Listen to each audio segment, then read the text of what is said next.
O que sabemos é que as pessoas, num ato de coragem hercúlea, têm, ao longo dos últimos meses, saído à rua, têm sido vítima, e aqui falamos do Irão, principalmente os mais jovens, que se identificam mais com a cultura ocidental, imbuídos um pouco na cultura ocidental e nas liberdades da social-democracia ocidental,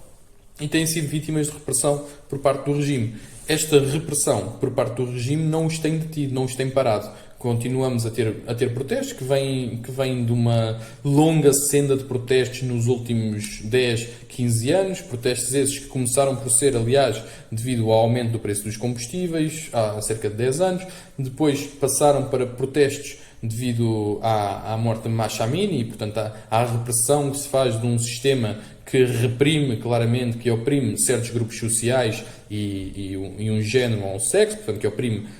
as mulheres, e então transitamos aos poucos para este cocktail explosivo que tem então um problema com a questão da opressão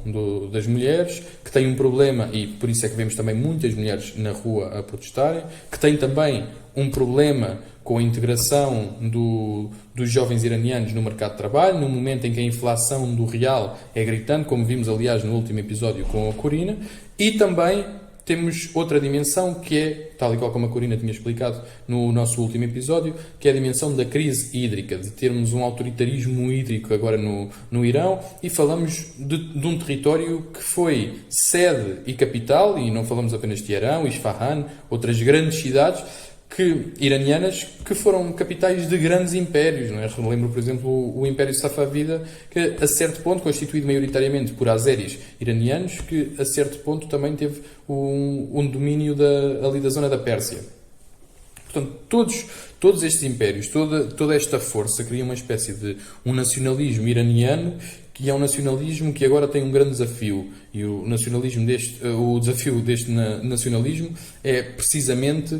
tentarem secularizar-se, portanto, tentar uma laicização do Estado, tentar uma laicização do seu próprio movimento social, porque estamos a falar de diferentes forças, estamos a falar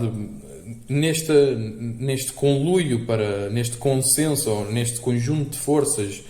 para derrubar o regime iraniano. Temos, por um lado, os mujahidins, temos, por outro lado, os curdos, temos, por outro lado, esta população azeri, temos, por outro lado, estes jovens que simplesmente não se identificam com a República Islâmica, e pior, há alguns jovens ou há alguma população que, mesmo identificando-se com a Revolução Islâmica, acredita que esta não é a República Islâmica que estava preconizada na Revolução Islâmica e que, portanto, são a favor não do golpe de Estado, no sentido de destruir completamente o que a Revolução Islâmica criou, mas sim criar uma espécie de revolução ou de República Islâmica reformada. E isto faz adivinhar uma grande complexidade para o futuro político do Irão. E o problema é este: não existe imaginação política para o futuro do Irão, porque as possibilidades que temos é ou a continuação do Ayatollah com uma administração de Trump, ou pelo menos uma continuação do sistema administrativo e político que temos hoje, com uma administração de Trump a ser a cabeça, portanto quase como se funcionasse como um protetorado dos Estados Unidos, um bocadinho à semelhança daquilo que está a ser feito com a Venezuela, e por isso é que Trump manteve lá Delcy Rodrigues, exatamente para não quebrar por completo aquelas que são as estruturas do governo venezuelano, para que o poder não caia na rua, porque o poder cair na rua na Venezuela era grave. Sim, no Irão arrisca dizer que é ainda mais grave, porque a fragmentação da oposição e a desorganização da oposição é ainda maior. Portanto, um dos objetivos pode passar por aí, que me parece particularmente difícil, porque não estou a ver os ayatollahs a aceitarem essa solução,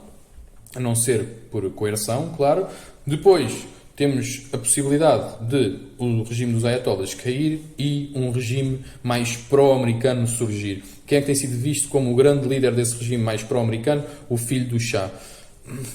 Pois bem, acho que há aqui uma série de problemas relativos ao filho do Shah. O filho do Shah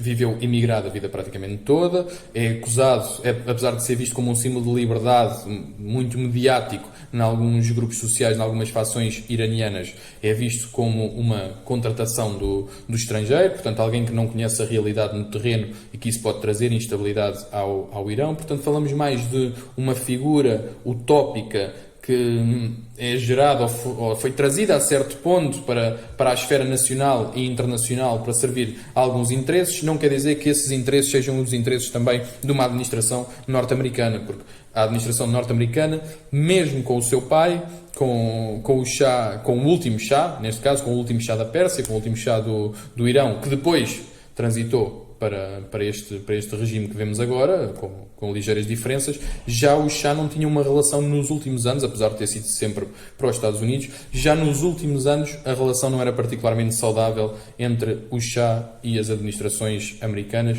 devido a alguma intenção de autonomia do próprio Shah e a algumas decisões, que acho que poderemos resumir como autocráticas. Portanto, não é claro que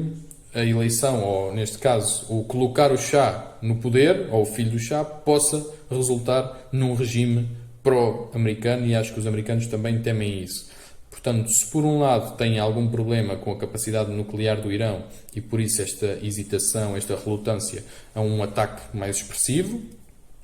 para além de que o Irão continua a ter uma grande esfera de influência no mundo árabe e no eixo do Médio Oriente, e que isto depois pode ter, como dizia, reflexão noutros Estados. Por outro lado, temos uma imaginação política que neste momento não se adivinha fácil. Ou seja, uma administração Trump, estilo Venezuela, com os ayatollahs ainda no regime e com a leixaria, parece-me que é incomportável de ambos os lados, portanto nenhum dos lados quer isso. O Shah, ou o filho do Shah, como novo líder, bem, não me parece que seja uma decisão particularmente consensual no Irão. Portanto, essa falta de imaginação política e o facto de termos diferentes grupos sociais, diferentes grupos étnicos, esta oposição fragmentada que irá lutar pelo poder caso haja uma destruição completa da estrutura do regime,